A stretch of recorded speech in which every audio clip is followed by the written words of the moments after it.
Ce matin, je viens de tomber sur un spécimen magnifique qu'on appelle une Cypripedium. C'est une orchidée sauvage. On l'appelle aussi le sabot de la Vierge. C'est vraiment un très beau spécimen. On le trouve beaucoup dans le jaune, dans le blanc un peu plus rare, et dans ce mauve rose, qui est vraiment ma préférée. Ça sent très bon. Les abeilles sont très attirées vers cette plante-là, probablement avec la couleur ou peut-être aussi l'odeur. Les abeilles vont avoir tendance à rentrer sur le bout ici et se retrouver emprisonnées à l'intérieur et qui vont avoir tendance à sortir vers le trou du haut. Donc à l'intérieur, quand ils sont pris, c'est en sortant de la fleur qui peuvent propager le pollen pour la reproduction. C'est une orchidée sauvage aussi qui peut se reproduire beaucoup avec ses rhizomes. Ça peut prendre de 5 à 10 ans pour qu'elle soit en floraison. Et puis, ça prend aussi beaucoup de temps pour qu'elle ait un système racinaire assez fort. En général, il y a un champignon qui serait lié à elle, qui s'attache sur ses racines. Et puis, ils travaillent mutuellement un peu en symbiose pour aller chercher le nutriment, ce qui renforce cette orchidée sauvage-là, en fait. Très belle couleur, magnifique. Cette orchidée sauvage aussi, elle a une vertu vraiment incroyable. C'est une plante médicinale qui a été très utilisée dans la médecine amérindienne. Ça a été utilisé pour traiter l'insomnie, l'anxiété, la dépression, comme des antispasmodiques contre les spasmes musculaires. C'est également un sédatif.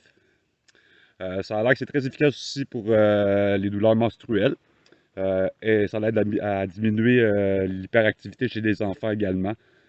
C'est utilisé pour soulager la névralgie et la paralysie de Bell. Il faut faire attention par contre avec les racines. Les racines peuvent provoquer des réactions psychédéliques. L'usage excessif peut provoquer aussi l'agitation, des vertiges, l'excitation mentale, des maux de tête, voire même des hallucinations.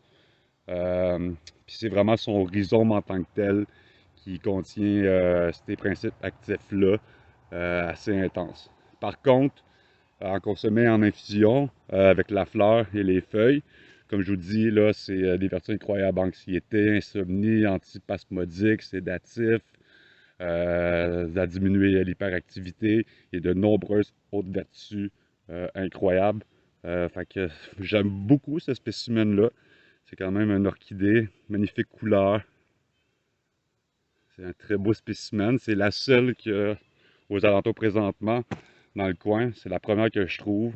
Et puis, c'est une espèce qui est menacée, protégée. Donc, la cueillette est interdite. C'est un peu dommage parce qu'elle a des vertus incroyables, mais c'est vraiment une espèce qu'il faut protéger. Ça vaut pas la peine d'essayer de la déplanter pour la mettre dans son jardin ou en pot. Un coup qu'elle n'aime pas être bougée. Si on l'enlève de son sol, qui est assez calcaire et un sol acide en même temps, puis comme je vous ai expliqué avec le champignon, qui prend forme avec ses racines puis son rhizome pour l'aider à avoir un meilleur système racinaire avec les années. Si on la déplace, ça vaut pas vraiment la peine finalement. Ça va mal pousser au jardin à moins vraiment de s'y connaître puis d'avoir le sol requis pour. La Cypripedium, le sabot de la Vierge, une orchidée sauvage ici dans les forêts des Laurentides au Québec. Il est une belle légende qui circule depuis des siècles. Dans la région Provence-Alpes-Côte d'Azur, précisément dans le département des Hautes-Alpes, et qui raconte que la Vierge Marie serait apparue un matin de l'été 1664 à une petite bergère de 17 ans du nom de Benoît Trancurel. En haut du petit vallon de l'As, cette apparition aurait eu la teinte sainte des glantines et chaussée de pantoufles d'or et lui aurait exprimé sa volonté que soit érigée en ce lieu une église en son nom qui accueillerait tous les pécheurs. Puis cette belle dame aurait ensuite disparu dans un nuage rose, mais aurait au passage perdu une de ses pantoufles. Le lendemain, notre petite bergère serait retournée sur les lieux de l'apparition de la Vierge Marie et aurait trouvé en lieu et place de la pantoufle une plante inconnue et magnifique dont les fleurs ressemblaient à cette pantoufle, et c'est à ce moment qu'on lui fut donné à cette orchidée le nom de sabot de Vénus ou bien le sabot de la Vierge. Bien sûr, fut érigée peu de temps après cette église qui existe toujours. C'est Notre-Dame du Las et cette légende perdure encore.